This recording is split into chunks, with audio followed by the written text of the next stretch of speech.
¿Alguna vez has odiado tanto a un villano pero al final queriendo que hubiera tenido una segunda oportunidad? Esto me pasó a mí con Yutaro en Demon Slayer o Kimetsu no Yaiba. Es un demonio cruel, envidioso y despiadado, pero cuando conocemos su historia empezamos a entender por qué hace lo que hace y tiene esas actitudes también. Hoy quiero contarte de su vida, analizar quién fue en verdad y demostrarte por qué Yutaro y su hermana Daki no son solamente simples villanos. Cuando ya se está desvaneciendo nos cuenta un poco su origen, que la verdad siempre vivió con desgracia y mala suerte, empezando por el hecho que tuvo que nacer en una de las zonas más pobres del Distrito Rojo, el cual era conocido por su vanidad, belleza y abundancia, donde su misma madre en varias ocasiones intentó eliminarlo antes y después de su nacimiento, y no con ello tuvo que nacer con la peor apariencia física, donde por esta misma razón sus compañeros le hacían bullying, a tal punto de tirarle piedras. Era más que obvio que su madre no lo iba a alimentar. En palabras textuales, él mismo dice que era más débil que una hoja seca, y aún así con sus propios medios logró sobrevivir comiendo serpientes e insectos.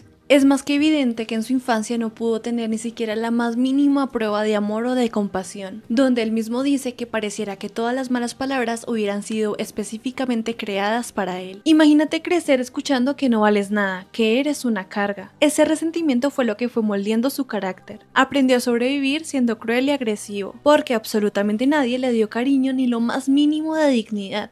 Ni siquiera su propia madre. Pero todo esto cambió cuando nació su hermana Ume, su símbolo más grande de orgullo y admiración. Y al parecer el amor y el cariño entre hermanos era mutuo, porque en otro flashback más adelante de la serie nos damos cuenta que él fue el único que la protegió en los momentos más deplorables. Y era más que evidente que ella se aferrara a él como ese sustento. Es muy lindo que hubieran tenido esta conexión tan fuerte entre ellos dos, porque la vida de Yutaro era completamente miserable hasta que apareció ella. Y no sabemos qué hubiera pasado con ella si él no hubiera estado allí, porque desde que nació su belleza era admirable, hasta los mismos adultos decían que era una niña muy bonita. Él fue el que le enseñó que tenía que aprender a defenderse primero antes de que la atacaran, que también fue una de sus maldiciones que lo veremos más adelante. Poco a poco él se fue dando cuenta que él era muy bueno para la pelea, a tal punto de convertirse en un cobra recompensas, por decirlo de alguna forma, lo que evidentemente hacía que las personas le tuvieran miedo, haciendo que él cada vez se volviera más orgulloso de su apariencia física. A mi punto de vista lo que él hizo fue ponerse esa máscara para no sentirse completamente vulnerable, y al ver que otra persona lo amaba tal como era, que era su hermana Ume, hacía que se llenara cada vez más de seguridad. Y la verdad, ¿quién no lo ha sentido en algún punto? De sentir que no somos buenos para algo, llega una persona y nos lo resalta de buena forma, obviamente eso nos hace sentir mejor. Parecía que todo iba cada vez mejor y que por fin el destino o la vida o los dioses iban a poder darle una mejor vida a ambos. Cuando él se devuelve muy feliz con comida para poder por fin ver a su amada hermana, lo que encuentra es una de las peores escenas para él. Encuentra a su hermana carbonizada y agonizante. Yo creo que hasta este punto él hubiera preferido encontrarla muerta que sufriendo de dolor. Pero lo que más duele es el motivo del por qué terminó allí. Nos dan a entender que un samurái intentó propasarse con ella y ella en forma de defensa le clavó su peine en el ojo. Y es muy jodido porque nos muestra un poco más o menos lo que está pasando con las mujeres o lo que ha pasado durante años. Que prácticamente se tendría que dejar de un hombre así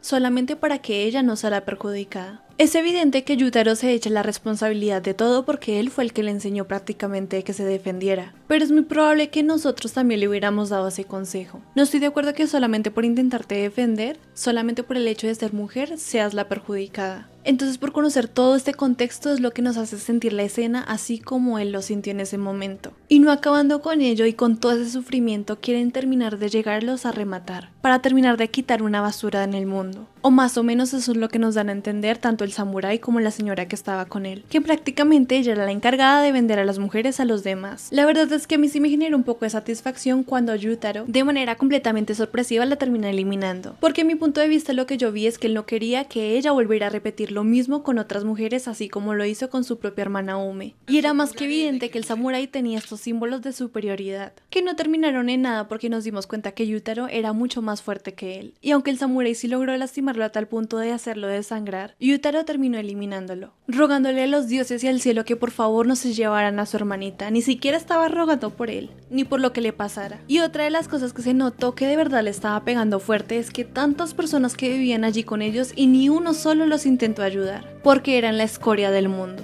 Y la verdad es que sí es sorprendente cómo de verdad ninguno lo intentó ayudar. De pronto tenían miedo, pero a tal punto de que sufrieran tanto como lo estaban haciendo en ese momento. Y allí es cuando llega Douma, que es el único ser que les intenta colaborar de alguna forma. Obviamente con truco chueco, pero Yutaro sabe las consecuencias de aceptarlo. Y él ni siquiera lo hace por salvarse, o por algún tipo de ambición. A él lo único que le importa es que su hermana esté viva y esté bien. ¿Y quién no sería capaz de hacer esto por su hermana o su hermano? Otro de los momentos fuertes de la serie sobre ellos dos es el final, cuando hay que tomar la decisión si irse al infierno o al cielo. El porto del resentimiento que tiene hacia los humanos por todo lo que hablamos anteriormente, es evidente que decide seleccionar el infierno, o la reencarnación en un demonio. Pero él desea y anhela con todo su corazón que su hermana Ume tenga una vida diferente. Es por esto que toma la decisión de decirle cosas tan horribles para que ella decida alejarse de él. Pero es ante el apego y el amor que ella siente por su hermano que quiere que nunca la deje, sin importar ir al mismísimo infierno con él y por él. Y le recuerda la promesa que él alguna vez le hizo, que sin importar qué pasara, él siempre la protegería. Y fue algo que pasó hasta el final de sus tiempos. Estas historias son muy lindas porque a mí sí me hubiera gustado que hubieran tenido una segunda oportunidad. Y me hace pensar qué hubiera pasado si alguien como Tanjiro los hubiera ayudado. Es muy probable que ni siquiera se hubieran convertido en demonios, porque alguien como Tanjiro podía ver la humanidad incluso en demonios. ¿Y tú qué opinas? ¿Crees que se merecían una segunda oportunidad? ¿Estarías dispuesto a hacer lo mismo por tu hermana o por tu hermano? Déjamelo saber en los comentarios y si te gustaría que analizara a otro villano o otra película. Nos vemos en la próxima. ¡Chao!